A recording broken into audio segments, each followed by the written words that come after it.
Because you heard the news that the Nigerian Stock Exchange demutualization bill has been passed by the National Assembly. That's one big breaking news which will break several decades of the Nigerian Stock Exchange, be it company limited by guarantee to become a company limited by shares. We'll revisit all of this tomorrow, the milestones and what has been going behind the closed doors under the current Oscar Onyema's administration since he took office about 7 years ago. Let's leave that till tomorrow. Meantime, Oscar Onyema, his team were there yesterday to welcome the team of the financial technology eggheads to talk about how the securities market should be involved in the FinTech world that we're talking about, the FinTech revolution. Let's listen to Andrew Nevin, who is the chief economist at PwC. He was part of the team that the stock exchange met with the traders yesterday, and a few words for them, the relationship or the nexus between the market and financial technology. Well, I think for Nigeria, FinTech is a fantastic opportunity, in effect, to leapfrog, a little like we did with mobile telephony. So what's FinTech about? It's about the digitization of financial services. So it makes them simpler, it makes them cheaper, it makes them faster. And that works in payments, and it works in insurance, it works in asset management. You think now how many different ways we have to pay. You can scan, use your smartphone to scan. I mean, even if someone has just a simple phone, they can use it with the codes to be able to move money around. I mean, ATM is a FinTech, but in a way it's almost old technology, because how much longer are we going to use cash? Eventually people are just going to electronically transfer money to whoever they need to, or to the corporations they need to, and it's fantastically beneficial for the economy. But the other issue about FinTech is financial inclusion. So it's expensive in the old way of doing things, very manual, big banks, security guards, diesel generators. It's expensive to have a bank account. But with the FinTech technology, it makes it much simpler, much cheaper. So many more people in the country are going to have access to financial services.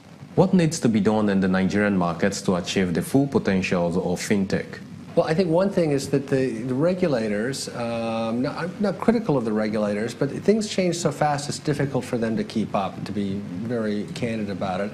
The regulators, I think, have to continue to put more effort into being able to create an environment that has sensible regulation so that these sorts of products can develop. And it's not just the banking products or payments, it also applies to insurance, for example, and to asset management. Then the other thing is that the smaller players need some funding. So today it was the FinTech Association of Nigeria who did the closing gong at the stock exchange. They're really dedicated to developing this industry, including the smaller players. How do you bring venture capital? So if we look in this country, I mean, we have a fantastic FinTech. It's probably the most successful FinTech in Africa, which is InterSwitch. But InterSwitch started 15 years ago. We didn't even have the word FinTech. It got some funding at the time. We have many more potential InterSwitches that could grow up in this country if they got the right funding, the right kind of incubation. What are the roles that a stock exchange can play in FinTech? To begin with, the stock exchange itself is a technology company. So it should be used, FinTech applies across all parts of the financial system, so that the way that the stock exchange interacts with its members, with the clearing system, custodial system, that's all going to be increasingly digitized. And the stock exchange has to be at the front and center pushing it. It drives the cost of trading down, makes it easier for people to participate in the capital markets. And I know the stock exchange is dedicated to that. The other role for the stock exchange is that here in Nigeria, they're working hard to try to bring smaller companies onto the exchange and to the sort of entry-level exchange. A lot of those companies are going to be FinTech. So if they can create conditions that a smaller company can list, and they can help them grow up, access a little bit of capital. As they grow up, they can access more capital.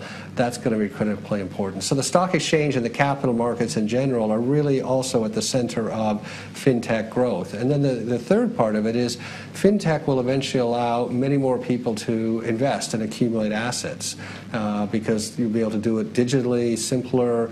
So the stock exchange has to be at the center of helping to create products and bring companies on so that there are things that people can actually buy as they start to become investors. So they're really very central to the whole FinTech revolution and to the whole financial system here in Nigeria. Andrew Nevin, chief economist at PwC, there with China's business news producer Temple Ashaju. And that's all for today. We'll be back tomorrow, Friday, and then we'll wrap up the business week for you. Do have a great day.